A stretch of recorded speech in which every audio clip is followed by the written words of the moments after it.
Out of the blue, the phone rang while Isabel was settling her 2-year-old son for the night. Tenderly tucking him in with a cozy blanket, she gently pecked his forehead and wished him sweet dreams.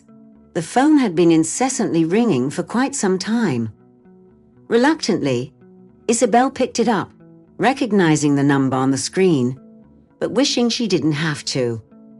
"Hello, it's me," she reluctantly answered. "I know I haven't forgotten about my commitments and responsibilities, but I'm currently unable to make a payment," she explained. "Please have some understanding.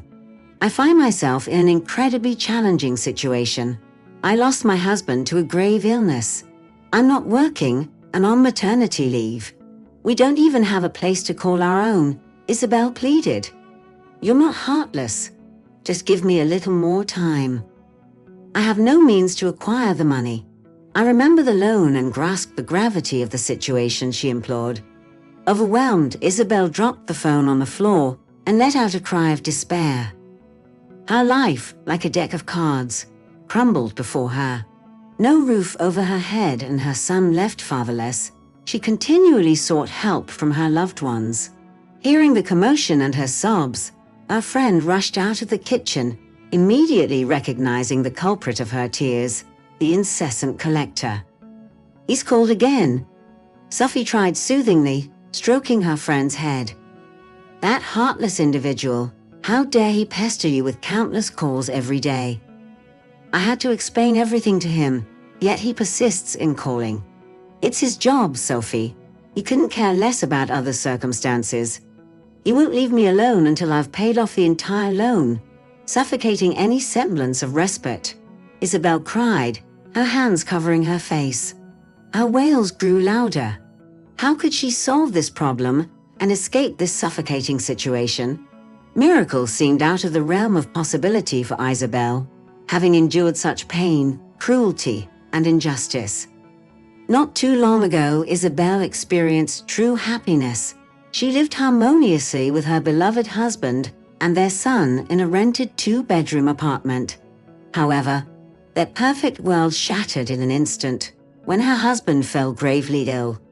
This illness served as a dividing line in her life, separating it into before and after. Sadly, her husband's passing left Isabel all alone with their 2-year-old son. As if that weren't enough to bear, their hardship escalated when they were asked to vacate their rented apartment due to unpaid rent shortly after the funeral. Desperate to find a solution, Isabel turned to her friend and implored her to take care of her son temporarily. Sophie, unable to refuse, joined their small family in their new living arrangement, a cramped 1-room apartment. Sophie also brought along her own daughter from a previous marriage, who was 7 years old. Just as one problem seemed to reach resolution, another promptly emerged. 2 years prior, before the birth of their son, Isabel's husband had taken out a substantial loan, hoping to bring his ideas to life. Unfortunately, these ideas failed to materialize, resulting in the squandering of the borrowed funds. Now Isabel found herself burdened with her husband's debt, as she had acted as a guarantor. She endured the never-ending harassment from debt collectors, who exhibited little compassion or understanding for her dire circumstances. Their relentless phone calls began at the crack of dawn and persisted until late into the night. With such weight on her shoulders, Isabel spent countless sleepless nights pondering the solution to this overwhelming predicament.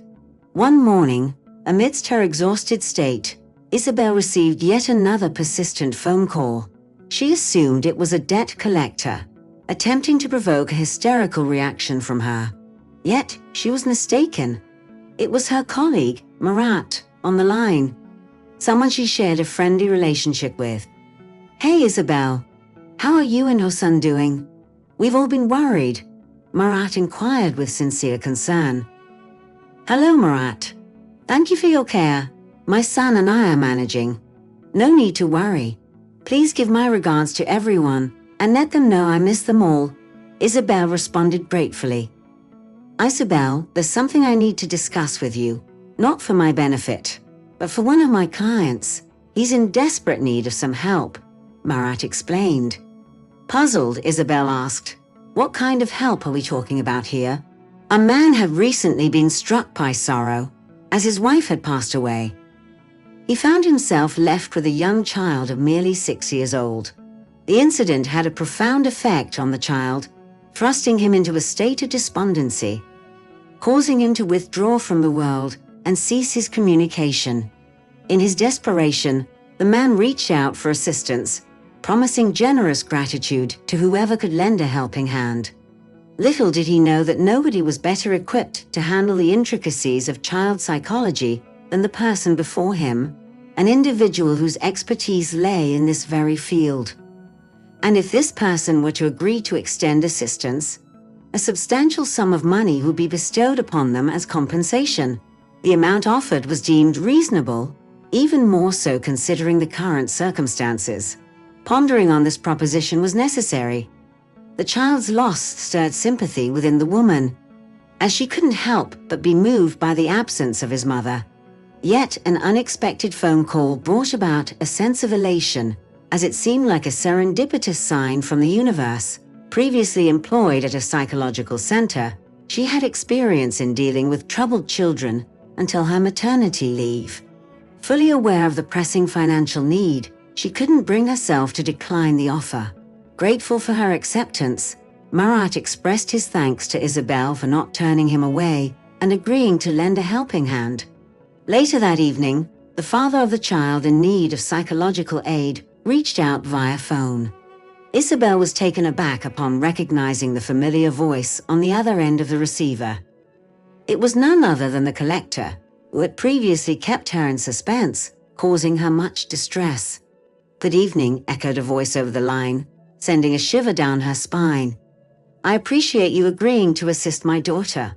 I am at my wit's end, unsure of what to do or whom to approach. It feels like she's slipping away from me bit by bit. When can we meet to go over everything?" "Never," she responded sharply, her irritation palpable. "If you can't understand my predicament, why on earth should I empathize with yours? Our center boasts plenty of top-notch psychologists. Goodbye," Isabel retorted before slamming the phone down, feeling a surge of satisfaction wash over her. She had no intention of aiding the debt collector who had so often driven her to tears. But later that day, a sleek, black car pulled up beside her, and a tall man in his middle years stepped out. "Isabel, can you spare a moment, please? I was the one who called about my daughter. Please, don't turn me away. She means everything to me. She desperately needs help from a skilled professional. You came highly recommended as the finest in the city. I am willing to pay any amount to even get on my knees. Just don't refuse me," the man pleaded fervently. "So it's you, the collector," she snapped. "I told you I can't help. I have enough issues of my own." With that, she walked away.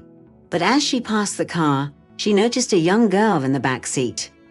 The child's hollow gaze struck Isabel to her core, bringing a flood of pain and desolation. In that instant, she recognized that the girl, just like her own son, had lost someone irreplaceably dear.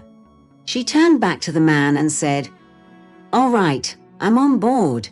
I'll collaborate with your daughter. Let's pick a day to chat more about this so I can kick things off. But I've got to run now." He expressed his gratitude as she reconsidered and empathized with his plight. Several days after, they convened to iron out the particulars. It didn't take long for Isabel to connect with the young girl, earning her confidence almost effortlessly. Within 3 months, Isabel's dedication bore fruits. She successfully lifted the child out of her despondency and rekindled her zest for life. Oddly enough, as time passed, Isabel found herself growing fond of the child, and curiously her father as well, even though she vividly remembered his relentless phone calls.